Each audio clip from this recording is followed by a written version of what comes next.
Buenos días, nosotros somos Alejandra Cervantes, Camilo Franco, María Camila Talero, Dana Sánchez y Juan Pablo Sarmiento, y hoy vamos a presentar a Paulo Freire.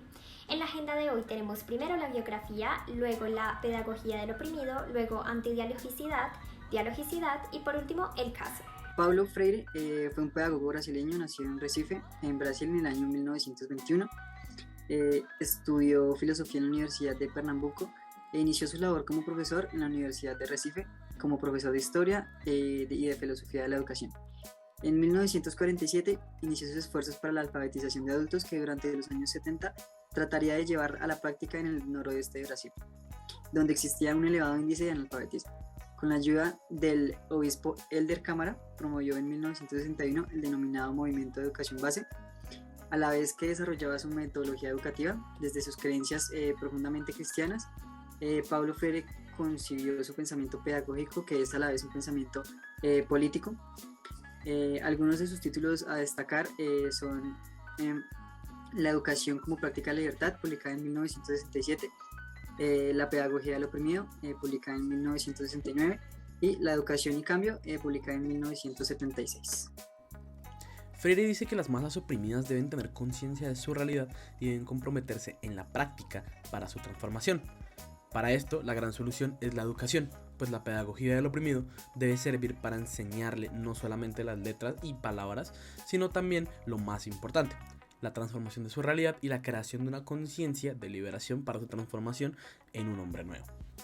La pedagogía del oprimido cuenta con algunos subtemas, los cuales son contradicción de opresores y oprimidos y superación, los hombres se liberan en comunión, nadie libera a nadie ni nadie se libera solo, reflexión sobre estructuras de la vida y antidialogicidad y dialogicidad. Algunas de las ideas de Freire son las siguientes. El sujeto debe construir su realidad a través de las circunstancias que generan el devenir cotidiano. Los textos que el individuo construye le permiten reflexionar y analizar el mundo en el que vive, pero no adaptarse a él, sino para reformarlo. Las palabras le permiten hacer conciencia de la realidad para luchar por su emancipación. Otros individuos construyen su realidad y se liberan de la opresión, pero extrañamente se convierten en el polo contra el que luchaban. El individuo que reflexiona se va formando a sí mismo en el interior y crea su conciencia de luchar por transformar la realidad y liberarse de la opresión en que lo ha insertado la pedagogía. Freire intenta que el individuo, a través del aprendizaje sistemático, aprenda a luchar por la superación y la crítica constructiva. Es importante mencionar que Freire también habla de la concepción bancaria de la educación, la cual pretende transformar la mente de los individuos para que se adapten mejor a las situaciones reales y poder dominarlos con mayor facilidad.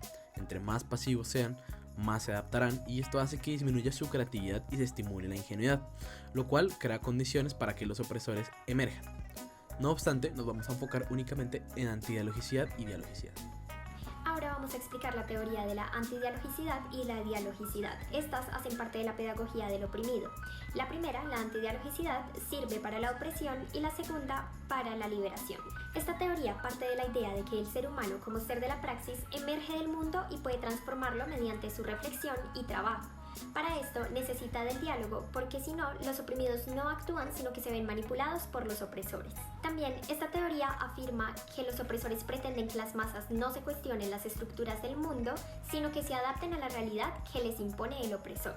Por eso se necesita del diálogo para concientizar e invitar a las personas a participar en la reconstrucción de la sociedad. La primera característica de la antidialogicidad es la necesidad de conquista, donde el dominador o antidialógico ve al sujeto como un objeto que puede oprimir económica y culturalmente mediante la comunicación unilateral. Incluso algunos utilizan instrumentos ideológicos para conquistar, como la idea de pan y circo, que consiste en tranquilizar a las masas al asegurarles que tendrán paz. La segunda característica es oprimir para dividir, donde los opresores no pueden aceptar la unificación de las masas populares porque esto significaría una amenaza para su hegemonía. Entonces, les interesa debilitar a las masas para manipularlas mientras les hacen creer que las están ayudando. Además, promueven que la división genera estabilidad y si alguien emprende una lucha liberadora es estigmatizado e incluido en una lista negra. La siguiente característica es la manipulación, que es un instrumento de conquista mediante el cual giran todas las dimensiones de la teoría antidialógica.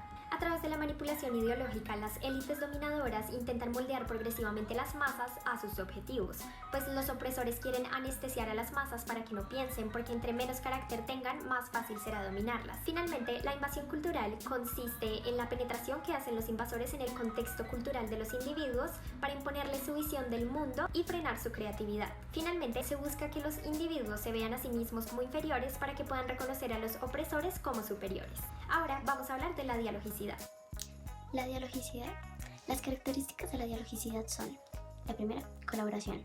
En la teoría dialógica de la acción, los sujetos se encuentran para transformar el mundo en colaboración.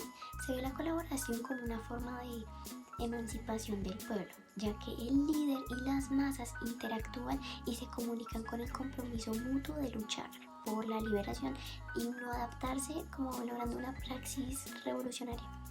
La segunda es la unión. La unión implica una forma de acción cultural que enseñe por qué es importante la causa revolucionaria y cómo se puede apoyarla sin caer en la ideologización, sino concibiendo a todos como personas que tienen un derecho a una libertad. La tercera es la organización.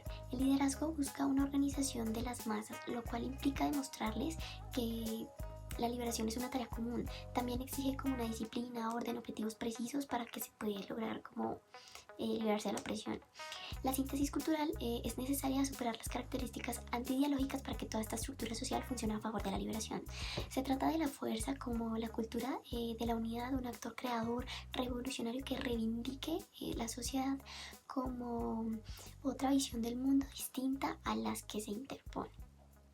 Para el análisis del caso, expondremos acerca de las poblaciones indígenas presionadas a integrarse a la sociedad y un mundo globalizado en el que muchas veces no se respetan sus derechos como etnias o comunidades. En las siguientes imágenes podemos observar el conflicto de grupos armados, disidencias de las FARC, paramilitares y bandas de narcotraficantes en contra de etnias indígenas de la comunidad Nasa que habitan en el Cauca. Decidimos elegir este caso directamente porque se relaciona con la premisa de Paulo Freire sobre la pedagogía de lo oprimido. Esto quiere decir que los grupos, en este caso la comunidad Nasa, al ser grupos sin mayor conocimiento y sin una orientación pedagógica, son vulnerables a este tipo de grupos armados, debido a que no entienden el contexto social, político o incluso hasta de violencia por el cual están sometidos. Y debido a esto, suelen ser despojados de sus tierras por estos grupos, que aprovechan su vulnerabilidad y su falta de conocimientos. Para esto también incluimos la teoría de la antidialogicidad y la dialogicidad. En cuanto a la antidialogicidad, hablamos de que estos grupos logran vulnerar a estas comunidades por su falta de conocimiento de la situación de violencia que está sucediendo.